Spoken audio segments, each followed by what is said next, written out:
warahmatullahi wabarakatuh. Kami dari kelompok 1 ingin mempresentasikan tentang identitas nasional. Perkenalkan, nama saya Abdurrahman. Saya akan membahas mengenai identitas nasional. Kata identitas berasal dari kata identity yang berarti tanda-tanda, ciri-ciri atau jati diri yang melekat pada seseorang atau sesuatu yang membedakannya dengan orang lain. Sementara itu, nasional merupakan identitas yang melekat pada kelompok-kelompok yang lebih besar yang diikat oleh kesamaan-kesamaan fisik, baik fisik seperti budaya, bangsa, dan agama, maupun non-fisik seperti cita-cita, keinginan, dan tujuan. Sedangkan identitas nasional sendiri bisa kita simpulkan bahwasanya suatu jati diri yang khas yang dimiliki oleh suatu bangsa dan tidak dimiliki oleh bangsa lain. Ada beberapa unsur pembentuk identitas nasional. Yang pertama, suku bangsa. Suku bangsa merupakan salah satu pembentuknya unsur nasional karena di Indonesia mempunyai beragam suku dan berbagai macam bahasa. Dan ada juga unsur pembentuk identitas nasional yang kedua, yaitu agama. Agama merupakan salah satu pembentuk unsur identitas nasional karena di Indonesia mempunyai beragam bermacam-macam agama, karena dalam Pancasila yang pertama sudah jelas di situ yang berbunyi ketuhanan yang Maha Esa. Berarti bangsa Indonesia adalah bangsa yang agamis, yang di dalamnya mempunyai bermacam-macam agama. Yang pertama, agama Islam, agama Katolik, agama Hindu, agama Buddha, dan agama Konghucu. Sekian dari saya, selanjutnya akan dijelaskan oleh rekan saya kepada Ibu Silahkan. Perkenalkan, nama saya Ade Citra Mulia. Ketiga yaitu kebudayaan. Kebudayaan merupakan salah satu dari unsur pembentuk identitas nasional. Pengetahuan manusia sebagai makhluk sosial yang isinya adalah perangkat-perangkat atau model-model pengetahuan yang secara kolektif digunakan oleh pendukung-pendukung untuk menafsirkan dan memahami lingkungan yang dihadapi dan digunakan sebagai rujukan. Yang keempat, ada bahasa. Bahasa merupakan salah satu dari unsur pembentuk identitas nasional. Dalam hal ini, bahasa dipahami sebagai sistem perlambangan yang secara arbitrter dibentuk atas unsur-unsur bunyi ucapan manusia dan digunakan sebagai sarana berinteraksi antar manusia. Selanjutnya akan dijelaskan oleh rekan saya.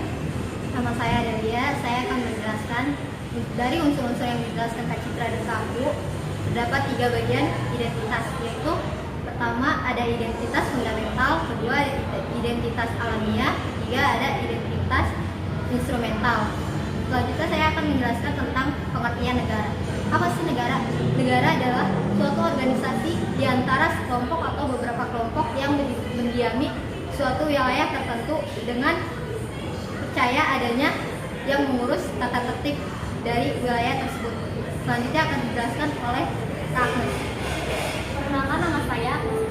Di sini saya akan menjelaskan tentang unsur-unsur terbentuknya negara.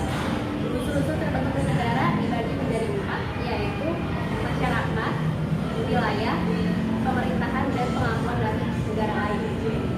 Masyarakat adalah unsur terpenting dalam suatu tatanan negara. Masyarakat atau rakyat merupakan suatu individu yang berkepentingan dalam suksesnya suatu negara tersebut. Pentingnya unsur rakyat dalam suatu negara hanya diperlukan dalam ilmu kenegaraan, tetapi juga perlu melahirkan suatu ilmu masyarakat atau sosiologi, yaitu suatu ilmu pengetahuan yang menjelaskan tentang masyarakatan. Lalu wilayah. Suatu negara tidak dapat berdiri sendiri tanpa adanya suatu wilayah. Artinya, apakah layak suatu wilayah tersebut masuk khusus wilayah yang bersangkutan? Artinya, apakah layak suatu wilayah masuk suatu negara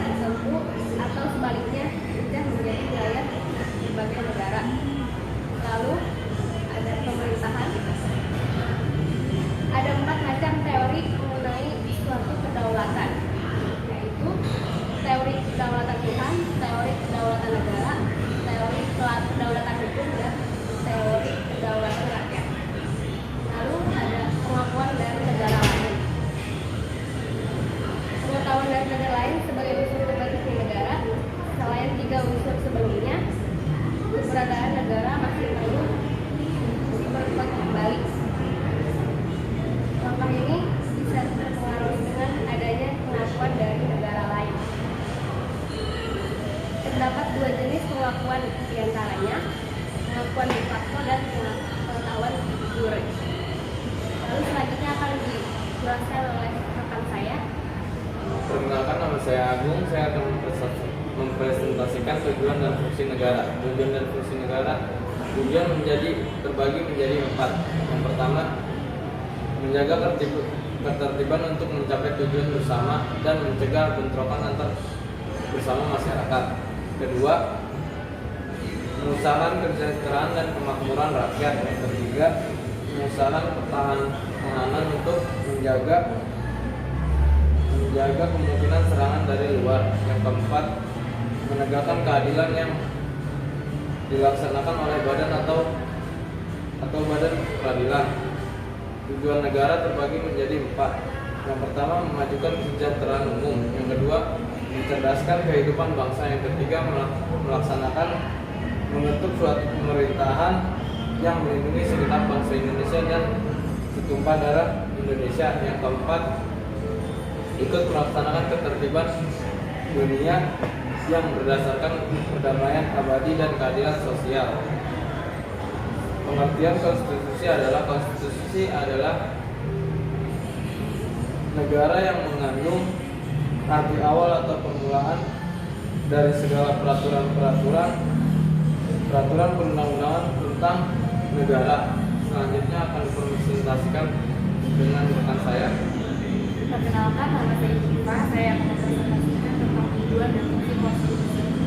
Tujuan itu sendiri dibagi menjadi 5. Pertama, berbagi lembaga-lembaga kenegaraan serta hubungan antara lembaga negara, hubungan antara pemerintah dan masyarakat, serta adanya jaminan atas hak asasi manusia itu sendiri. Dan selanjutnya saya akan menjelaskan tentang klasifikasi konstitusi. Di sini terdapat 5. Konstitusi tertulis dan tidak tertulis, konstitusi fleksibilitas dengan konstitusi rigid, dan konstitusi derajat tinggal dan konstitusi derajat tidak tinggi, konstitusi negara serikat dan negara kesatuan, serta yang terakhir konstitusi pemerintahan presidensial yang dibagi lagi menjadi 3 macam. Yang pertama, presiden memiliki kekuasaan nominal. Yang kedua, presiden dipilih langsung oleh rakyatnya. Serta yang terakhir, presiden tidak termasuk memegang kekuasaan legislatif dan tidak dapat memerintah pemilihan. Sekian dari kelompok kami, kurang lebihnya mohon maaf. Wabillahi taufiq wal hidayah.